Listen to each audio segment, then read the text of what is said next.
Good morning, students. Today we will solve the Fredholm integral equations of second kind by using Fredholm determinants, or we can say by using Fredholm first theorem. So what are the steps to solve the given integral equation? As we already discussed, the solution of Fredholm integral equation of second kind is given by GS is equal to Fs plus lambda integral a to b gamma st lambda ft dt. Here this gamma is the resolvent kernel given by the ratio of the two determinants dst lambda and d lambda, where the determinant dst lambda is given by the power series summation p varies from 0 to infinity minus lambda raised to the power p divided by p factorial into cpst, and the determinant d lambda that is given by the power series summation p varies from 0 to infinity minus lambda raised to the power p divided by p factorial into cpst. Now to find capital CP and small cp, we will use the formulas. Capital CP is given by small cp into kernel k minus p into integral a to b k sx cp minus 1 xt dx, and small cp is given by integral a to b cp minus 1, which is the function of ss ds. Now c naught will be 1, and this formula will be valid for p greater than equal to 1. Let us discuss the method with the help of examples. So the first problem is solve the integral equation by using Fredholm determinants, or we can say by using Fredholm first theorem. The equation is GS is equal to Fs plus lambda integral 0 to 1 s plus t gt dt. This is the equation. As we already discussed, the solution of this equation is given by GS is equal to Fs plus lambda integral 0 to 1 gamma st lambda ft dt. Here this gamma is resolvent kernel which is given by the ratio of two determinants dst lambda and d lambda. Now what is dst lambda? That is power series given by this formula, and d lambda is also a power series given by this formula. Now let us find these values one by one. So let us start from CP's. So firstly, for p is equal to 0, we have c naught is equal to 1, and capital CP is given by small cp into kernel minus p into integral a to b k sx cp minus 1 xt dx. Capital C naught, that is same as the given kernel. Here the given kernel is s plus t.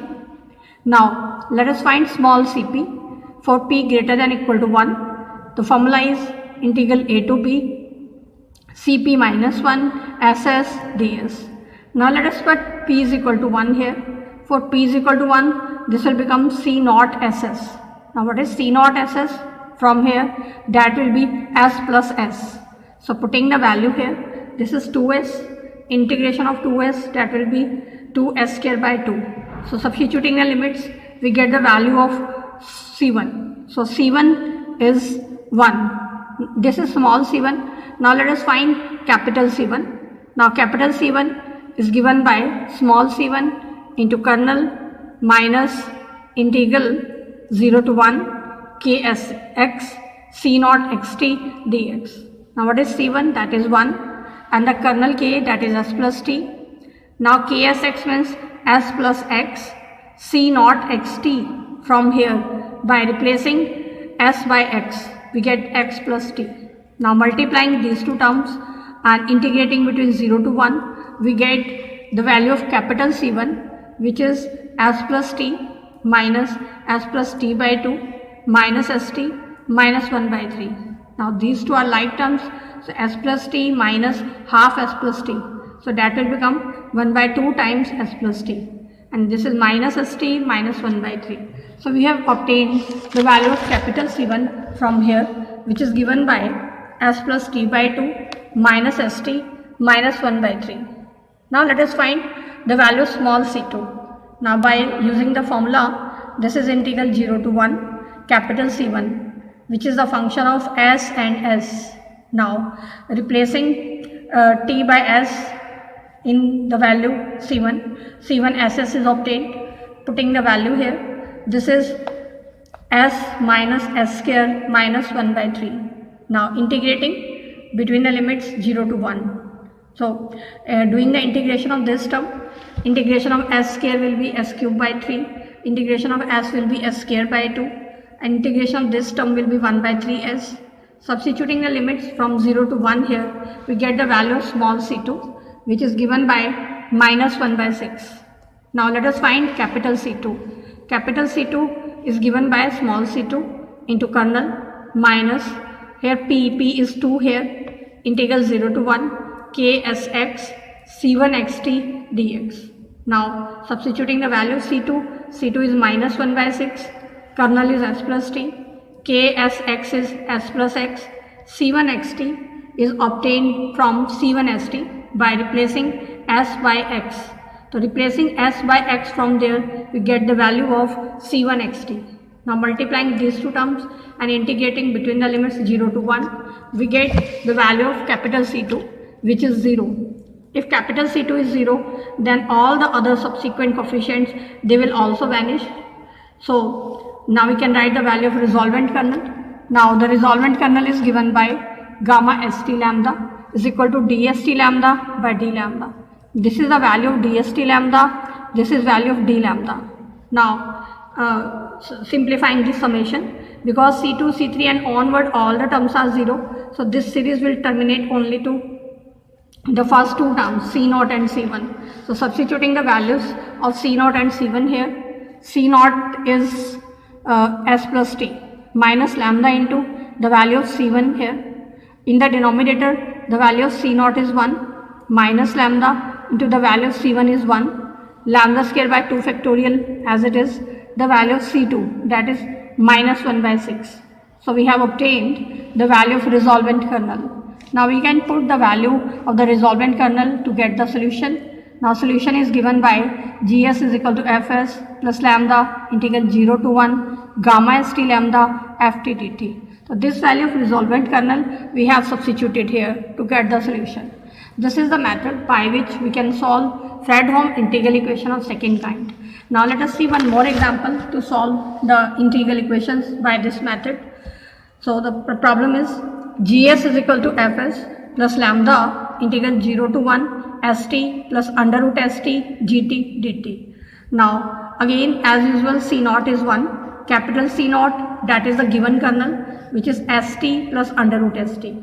Now let us find small c1, which is given by integral 0 to 1 this c0. Now c0 ss, by putting t is equal to s here, we get c0 ss. Now integrating this term, we get the value of c1, which is 5 by 6. Now let us find capital C1. Capital C1 is small c1 into kernel minus integral 0 to 1 ksx c0 xt dx. C1 is 5 by 6. This kernel is st plus under root st minus integral 0 to 1 ksx is sx plus under root xx. C0 xt is obtained from here by replacing s by x. Now multiplying these two terms and integrating between the limits 0 to 1, you will get the value of capital C1, which is 1 by 2 st plus 1 by 3 under root st minus 2 by 5 times s under root t plus t under root s.